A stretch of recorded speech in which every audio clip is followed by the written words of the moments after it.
میت کا سوگ. حضرت زینب بنت جہش کے بھائی کا انتقال ہو گیا. 3 دن بعد انہوں نے خوشبو منگوائی اور اس کو ملا.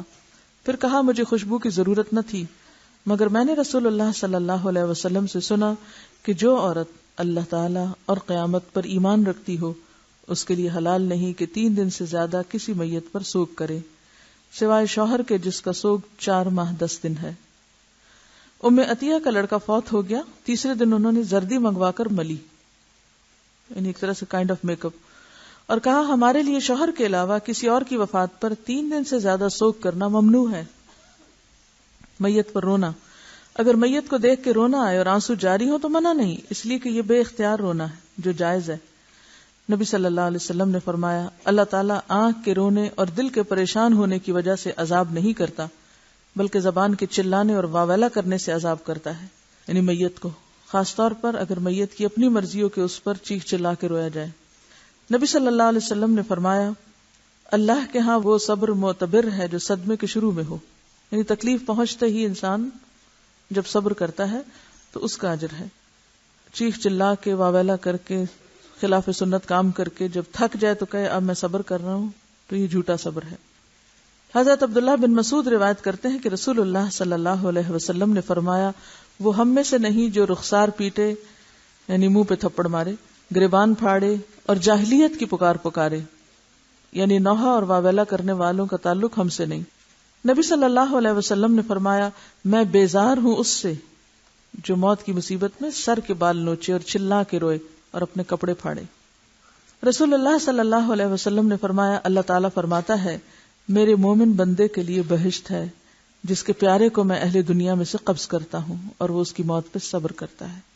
جب بھی کوئی عزیز رشتہ دار کوئی بھی قریبی فوت ہو جائے اور انسان اس وقت چیخے چلائے، آنسو بہانے کی اجازت ہے، دل کا غم درست ہے، لیکن شکوہ شکایت نہیں، چیخنا چلانا نہیں، کوئی غیر مہذب حرکتیں کرنا نہیں، تو ایسے شخص کے لیے بدلے میں جنت ہے. رسول اللہ صلی اللہ علیہ وسلم نے فرمایا جاہلیت کے 4 کام ایسے ہیں جنہیں میری امت کے لوگ بھی کریں گے. نمبر 1 اپنے حسب میں فخر کرنا، یعنی اسٹیٹس کانشیس ہونا اور اپنے نام نسب اور اپنے خاندان اور ان چیزوں پر بہت بات کرنا اور بہت خوش ہونا. نمبر 2 کسی کے نسب میں تان کرنا. ایک ہے اپنے آپ کو بڑی چیز سمجھنا اور دوسرا ساتھ ہی دوسروں کو حقیر سمجھنا. نمبر 3 ستاروں کے ذریعے پانی طلب کرنا، یعنی علم نجوم پر یقین رکھنا. نمبر 4 نوحہ کرنا.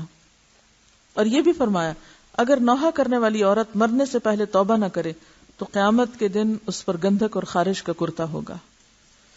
رسول اللہ صلی اللہ علیہ وسلم کے بیٹے ابراہیم جب حالت نزع میں تھے تو آپ نے اسے اٹھایا اور فرمایا آنکھ آنسو بہا رہی ہے، دل غمگین ہے، مگر اس کے باوجود ہم کچھ نہیں کہیں گے سوائے اس کے جس سے ہمارا رب راضی ہو، اور اے ابراہیم ہم تیری جدائی کے سبب غمگین ہیں.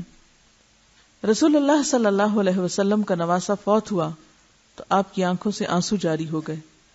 حضرت سعد بن عبادہ نے عرض کی یا رسول اللہ یہ کیا ہے؟ آپ نے فرمایا یہ وہ رحمت ہے جو اللہ نے اپنے بندوں کے دلوں میں پیدا کی ہے، اور اللہ اپنے بندوں میں سے رحمت کرنے والوں پر ہی رحمت کرتا ہے.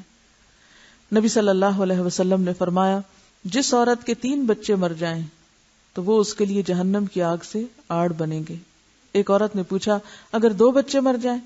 فرمایا 2 بچے بھی. حضرت ابو ہریرہ سے روایت ہے کہ اس سے مراد وہ بچے ہیں جو ابھی بالغ نہ ہوئے ہوں، چھوٹے ہی بچپن میں. ایک اور روایت میں ہے کہ اللہ تعالیٰ ان بچوں پر اپنی رحمت اور فضل کے سبب اس شخص کو یعنی ان کے والد کو جنت میں داخل کرے گا. ظاہر ہے جب صبر کریں گے تو ہی. تعزیت کے مسنون الفاظ ان للہ ما اخذ وَلَهُ مَا أَعْطَى وَكُلٌّ عِنْدَهُ بِأَجَلٍ مُّسَمًّى فَلْتَصْبِرْ وَلْتَحْتَسِبْ. یقیناً اللہ کا ہے یعنی اللہ کا مال ہے جو اس نے لیا اور اسی کا ہے جو اس نے دے رکھا ہے، اس کے ہاں ہر چیز کے فنا ہونے کا وقت مقرر ہے، لہذا صبر کر کے اس کا اجر و ثواب حاصل کرنا چاہیے. وآخر دعوانا ان الحمد للہ رب العالمین. سبحانک اللہم وبحمدک نشہد ان لا الہ الا انت نستغفرک ونتوب الیک.